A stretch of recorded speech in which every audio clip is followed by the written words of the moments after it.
નમસ્કાર મિત્રો, જીપી સિરીઝમાં આપનું સ્વાગત છે. મિત્રો, આ ડાઉન ટુ અર્થ ગેલેરી જે છે તે કેનેડાના નોર્થ વેસ્ટ ટેરિટરીઝની રાજધાની યેલોનાઇફમાં આવેલી છે અને આ પ્રદેશના કલા જગતના સમૃદ્ધિક વારસાની વિરાસત જેવી આ ગેલેરી છે. એટલે કુલદીપભાઈ છે અત્યારે ગાડી ચલાવી રહ્યા છે અને કિંજલબેન પણ આપણી સાથે આવ્યા છે. અને આ ગેલેરીની અંદર જે નોર્થ વેસ્ટ વિસ્તારના કલાકારો છે એમની કલાકૃતિ પ્રદર્શિત કરવામાં આવે છે અને પ્રદર્શન અને વેચાણ કેન્દ્ર પણ કરવામાં આવે છે. એટલે હવે આપણે આજે ડાઉન ટુ અર્થ ગેલેરી જે છે એની મુલાકાતે આવ્યા છે. અને જુઓ, એક સરસ લાકડાની એક કેબિન છે અને બહાર જ એટલું બધું આર્ટથી એને સુશોભિત કરાય છે. સામે ઉપર જે ખૂબ જ આકર્ષિત દેખાય છે તે મૂઝ પ્રાણી છે, હરણ જેવું, એના શિંગડા છે. અને આ સાથે અહીંના લોકજીવન સાથે સંકળાયેલ કૃતિ પણ તમે જોઈ શકો છો. અંદર સામે જો નાવ જેવું દેખાય છે અને ઉપર પેલું હલેસા જેવું દેખાય છે. આ બાજુ માછલી ને એવું બધું બનાવાયેલું છે. પછી કાચથી જો અહીંયા સમર, વિન્ટર એ બધું લખેલું છે. અને અત્યારે મિત્રો પાનખર ઋતુ ચાલી રહી છે એટલે આ જે ગ્રીન કલરના ઝાડ હતા બધા અત્યારે પીળા થઈ ગયા અને બધા જ પાંદડા હવે ખરી પડશે અને હવે વરસાદ પડશે અને બરફ વરસાદ પડશે. અને અત્યારે આપણે હવે ડાઉન ટુ અર્થ એક કલા જગતનો વારસો છે, ઐતિહાસિક આ કેબિન છે, એની મુલાકાત લેવાના છીએ. આપણે જીપી સિરીઝમાં દરેક વિસ્તારોમાં જ્યાં જઈએ છીએ તેને લોક સંસ્કૃતિ, રીત રિવાજ, પરંપરા, ઉત્સવો એનું ખાસ શૂટિંગ કરીએ છીએ. અને કેનેડામાં આવીને આપણે અહીંના ઉત્સવો, અહીંની સભ્ય સંસ્કૃતિ એ બધાનું ખાસ આપણે શૂટ કર્યું છે. જો આ કાચ છે અને એના આપણે મ્યુઝિક સ્ટાઇલ્સ લગાવીએ છીએ એ ટાઈપનું અહીંયા આર્ટ બનાવાયેલું છે. એમાં ઓલ્ડ લખેલું છે અને પછી ટાઉન લખેલું છે, ઓલ્ડ ટાઉન. એટલે આ જે વિસ્તાર છે એ ઓલ્ડ ટાઉન કહેવાય છે. અને સરસ આર્ટિસ્ટ દ્વારા સરસ કૃતિ બનાવાઈ છે. અહીંયા માછલીના પેઇન્ટિંગ્સ છે. મિત્રો, અહીંયા કલાકારો એટલે માટીકામ કરતા, પાષાણ પથ્થરને કંડારીને બનાવતા, હાથથી પેઇન્ટિંગ કરતા એવા બધા જ કલાકારોની કૃતિ છે અહીંયા. અહીંની આ વનસ્પતિ છે અને તમે જુઓ, પ્રકૃતિ સોળે કળાએ ખીલી હોય એવું સરસ દૃશ્ય છે. કિંજલબેનના મમ્મી આવી રહ્યા છે અને એ આ નાનું છાપરું દેખાય છે લાઇબ્રેરી છે, એ હવે આપણે બતાવીશું.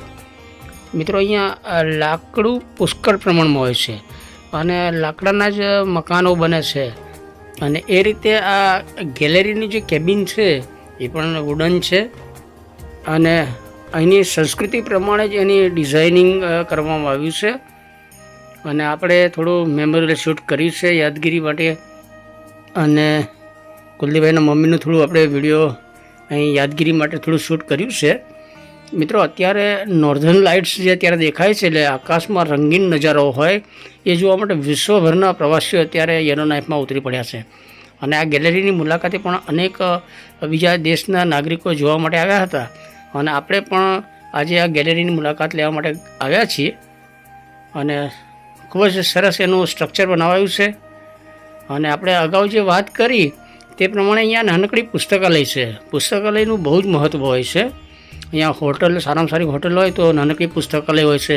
કોઈ સારા ઘર હોય તો એમાં પણ પુસ્તકો તમને જોવા મળે છે. અને એ જ પ્રમાણે અહીંયા નાનકડી લાઇબ્રેરી છે. અને આપણે પણ થોડું યાદગીરી રૂપિયા કલા જગતની જે મિસાલ છે ગેલેરી એના આગળ થોડું શૂટ કર્યું છે. અને હવે આપણે અંદર જઈશું. મિત્રો, આ મૂઝ જે હરણ ટાઈપનું એક પ્રાણી આવે છે એના ઓરિજિનલ શિંગડા છે. અને આ મૂઝ જે છે એના શિંગડા લગભગ 6 ફૂટ જેવા મોટા હોય છે. અને તે અહીંયા પ્રદર્શનમાં રાખવામાં આવે છે. પાછળ બધા પેઇન્ટિંગ્સ એના સ્થાનિક કલાકારો દ્વારા જે પેઇન્ટિંગ્સ કર્યા હોય એ છે. આ ઉપરાંત ફોટોગ્રાફરો દ્વારા ક્લિક કરાયેલા આ નોર્ધન લાઇટ્સ એટલે કે ઓરોરાના કેટલાક ફોટોગ્રાફ્સ છે. અને એ સિવાય હસ્તકળાથી બનાવાયેલ કૃતિઓ છે. ડાઉન ટુ અર્થ ગેલેરી એ હસ્તકલાનો અનોખો સંગ્રહ છે. અને અહીંયા સ્થાનિક લોકજીવન આધારિત સુંદર ચિત્રો, ચીજ વસ્તુઓ, બધું અહીં રાખવામાં આવ્યું છે. આ રેવન છે, એટલે કાગડા જેવું જ એક મોટું પક્ષી હોય છે, અને એના કેટલાક દ્રશ્યો પાછળ આપ જોઈ શકો છો. અને કિંજલબેનના મમ્મી પણ બધું પ્રદર્શનમાં નિહાળી રહ્યા છે, અને કોઈ સારી વસ્તુ એવું લાગે તો ખરીદી પણ આપણે કરીશું અહીં આગળ. અને આ મેં અગાઉ જણાવ્યું તે પ્રમાણે આ ગેલેરીમાં નોર્ધન એટલે કે સ્થાનિક કલાકારોની બધી કૃતિઓ અહીંયા રાખવામાં આવ્યું છે. એમાં ફોટો ક્લિક કરેલા હોય, પેઇન્ટિંગ કરેલા હોય, તદુપરાંત માટી, પાષાણ, લાકડો અને પ્રાણીઓના શિંગડામાંથી બનાવેલી કૃતિઓ પણ અહીં જોવા મળે છે. આ સરસ શિયાળનું એક દ્રશ્ય છે. અહીંયા તમે જુઓ વિવિધ અનેક પેઇન્ટિંગ્સ જોવા મળે છે. અહીંયા તમને સુંદર પેઇન્ટિંગ્સ પૈકી નોર્ધન લેન્ડસ્કેપ, વાઇલ્ડ લાઈફ અને સ્થાનિક જીવન ઉપરના અનેક સુંદર ચિત્રો અને ફોટોગ્રાફ્સ જોવા મળે છે. અહીંના પ્રાણીઓ, પક્ષીઓ અને જનજીવન સાથે જે સંકળાયેલા છે એ તમામ બાબતોના ફોટોગ્રાફ્સ, પેઇન્ટિંગ્સ બધું જોવા મળે છે. મિત્રો, આ વિસ્તારમાં શિકાર એ સામાન્ય બાબત છે. એટલે પ્રાણીઓના શિકાર કરી અને જે પ્રાણીઓની ફરવાળી આ જે રૂંછાવાળી જે ચામડી હોય એના વિવિધ આવા કેપ અને હાથ પગના મોજા અને કપડાં પણ બનાવવામાં આવે છે.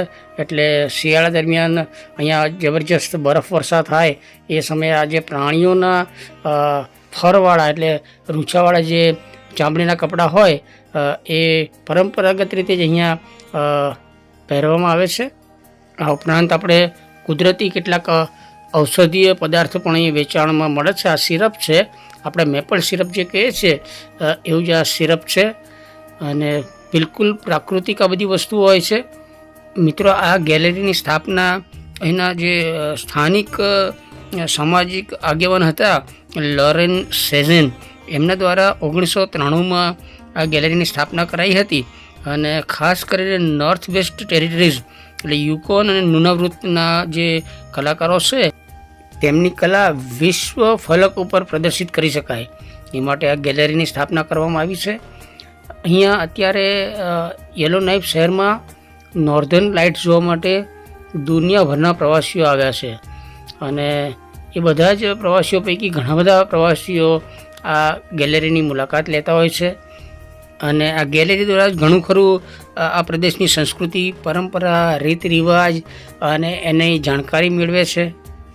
અહીં નોર્ધન કલા અને સંસ્કૃતિનો સમન્વય જોવા મળે છે. અહીંયા વિવિધ જાણકારીના પુસ્તકો પણ મળે છે. હેન્ડ પેઇન્ટિંગ્સ કર્યા હોય એવા ચિત્રાંકન પણ જોવા મળે છે. આ ઉપરાંત એના જાણીતા નામાંકિત જે ઇમારતો હોય એના હેન્ડ પેઇન્ટિંગના પોસ્ટકાર્ડ પણ અહીંયા મળે છે. મિત્રો, આ ગેલેરી માત્ર કલાનું પ્રદર્શન જ નથી કરતી, પરંતુ શિક્ષણનું પણ કેન્દ્ર છે. અહીંના કલાકારોની કૃતિ દ્વારા મુલાકાતીઓને આ પ્રદેશની સંસ્કૃતિ, ઇતિહાસ, પરંપરા વગેરેની જાણકારી પણ મળે છે. આ ગેલેરી દ્વારા વર્કશોપનું આયોજન પણ થાય છે.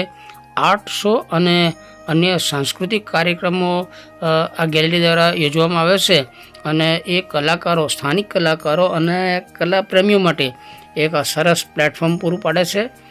હસ્તકળાની કેટલીક બનાવટો અહીં રાખવામાં આવી છે, અને અનેક કલા સંસ્કૃતિના પ્રેમીઓ આ બધી ખરીદી કરી જાય છે. આઈ લવ નોર્થ આ બધા પેઇન્ટિંગ્સ કરેલા છે. અને મિત્રો, અહીંયા બરફ જબરજસ્ત પડે છે, એટલે આ બરફથી આ બધા જે કૃતિ બનાવાઈ હોય એના કેટલાક ફોટોગ્રાફ્સ અને પેઇન્ટિંગ્સ પણ છે. આ પ્રદેશની આ બધી પરંપરાઓ, સંસ્કૃતિ અને રીત રિવાજો અને લોકજીવનનો ધબકાર અહીંયા તમને જોવા મળે છે. મિત્રો, આ વિસ્તારનું નામ યલો નાઇફ ડાઉનટાઉન છે. એટલે અહીં આવેલી ડાઉન ટુ અર્થ ગેલેરી એટલે એનો અર્થ એવો પૃથ્વી તરફ થાય, જેનો સંબંધ પૃથ્વીના ખનિજો, રત્નો અને ભૂસ્તરશાસ્ત્ર સાથે સંકળાયેલો છે. અને એ રીતે down to earth gallery yellow નાઇફના ઐતિહાસિક ઓલ્ડ ટાઉન વિસ્તારમાં એક આકર્ષિત આ કેબિન છે, અને આ કલાકારો દ્વારા સંચાલિત ગેલેરી છે. ઉત્તરી કેનેડાના લગભગ 130 જેટલા કલાકારોની કૃતિઓ અહીંયા પ્રદર્શિત થઈ છે. આ ઉપરાંત અહીંની જે પરંપરાગત ખાદ્ય ચીજ હોય છે એ પણ જોવા મળે છે. આ મોરસ છે, આ ઉપરાંત સેનેટાઈઝ છે, ચા છે, એ જે પ્રાકૃતિક અહીંની જે ચલણમાં લેવાતી ખાદ્ય ચીજ વસ્તુઓ છે એ પણ અહીંયા પ્રદર્શનમાં જોવા માટે, જાણવા માટે અને વેચાણ માટે રાખવામાં આવી છે. કારણ કે વિશ્વભરમાંથી અહીંયા અત્યારે ટુરિસ્ટો આવે છે અને આ નોર્ધન વિસ્તારની બધી જાણકારી, સંસ્કૃતિ, પ્રાચીન પરંપરા એ બધું જાણવા મળે એટલા માટે આ બધી જ વસ્તુ અહીંયા રાખવામાં આવે છે. કલાકાર એટલે પેઇન્ટિંગ્સ કરતા કલાકાર, હસ્તકળાથી નિર્માણ કરતા, કૃતિ શિલ્પ બનાવતા દરેક પ્રકારના કલાકારોની અહીંયા કૃતિ જોવા મળે છે. ફોટોગ્રાફર્સની પણ કલા અહીંયા તમને જોવા મળે છે. અહીંની જે પરંપરા, સંસ્કૃતિ, ઇતિહાસ છે એ બધો અહીંયા ધબકતો જોવા મળે છે. તો મિત્રો, આ સાથે આપણે આ ડાઉન ટુ અર્થ કેનેડાની નોર્ધન લાઈફની જાણકારી આપતી એક ગેલેરી છે. મિત્રો, આ સાથે આપણે અન્ય એક ગેલેરીની પણ મુલાકાત લેવાના છીએ, પરંતુ અત્યારે ડાઉન ટુ અર્થ આ ગેલેરી છે એનો વિડીયો અત્યારે આપણે શેર કરી રહ્યા છે. આ વિડીયો આપને ગમ્યો હોય તો એને લાઈક કરો, શેર કરો અને જીપી સિરીઝ ફર્સ્ટ ટાઈમ જોઈ રહ્યા છો તો જીપી સિરીઝ ચેનલ સબસ્ક્રાઈબ કરો. જય હિન્દ, વંદે ગુજરાત.